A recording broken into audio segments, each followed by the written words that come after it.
अगला easy question आया था प्रैक्टिकल फिजिक्स से, आसान था, फॉर्मूला बेस्ड था, और जिसने कभी प्रैक्टिकल क्लास अटेंड की होगी तो वर्नियर कैलिपर तो देखा ही होगा और उसका फॉर्मूला तो पढ़ा ही होगा।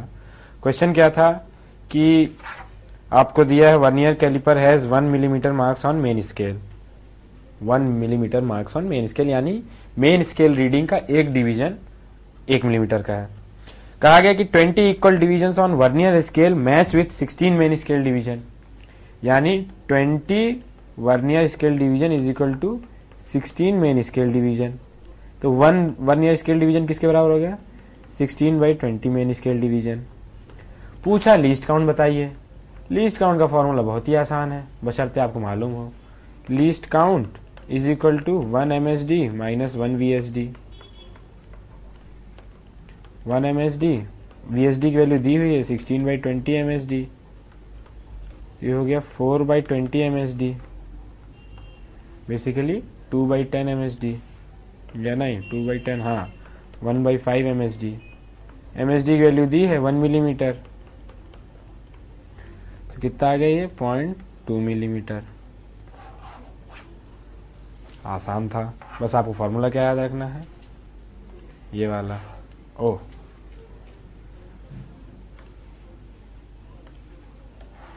ये याद रखिए, और ये दिया जाएगा आपको, ये दिया जाए मतलब ये दिया जाएगा कितने वर्नियर कितने मेन स्केल से कोइंसाइड करते हैं।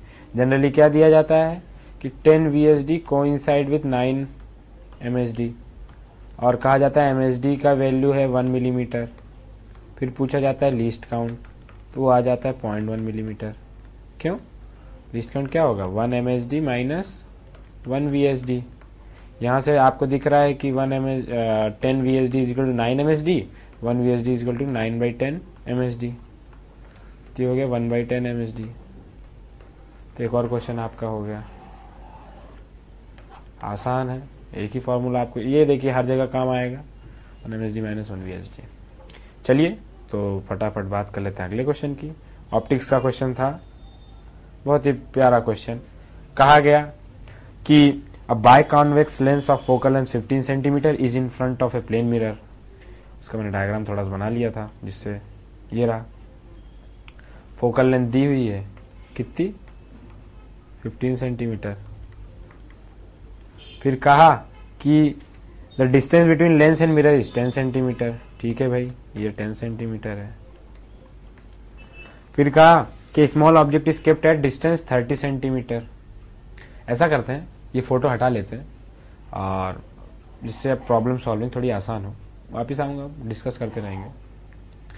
फिर कहा कि 30 सेंटीमीटर यहाँ पे रखा हुआ है ऑब्जेक्ट, है ना। ऑब्जेक्ट का कलर अपन ये कर देते हैं, लाइन तो बना लें।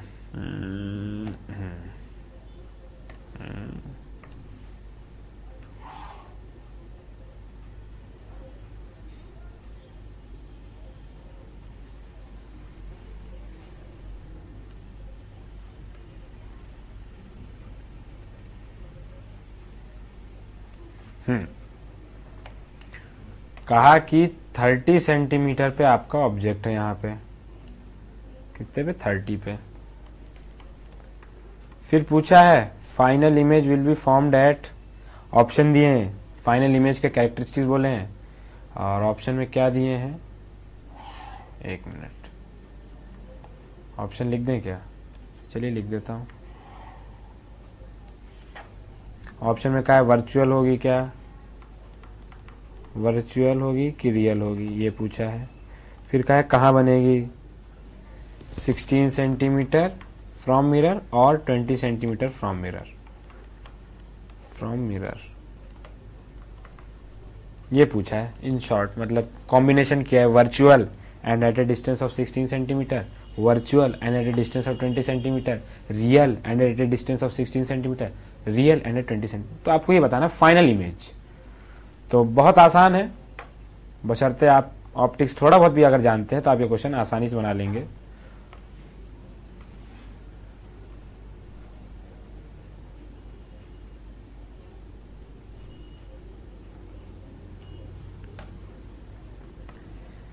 ये देखिए, आपको पता है कि लेंस में एक तो फॉर्मूला लगता है 1/v minus 1/v is equal to 1/f, कोई दिक्कत नहीं।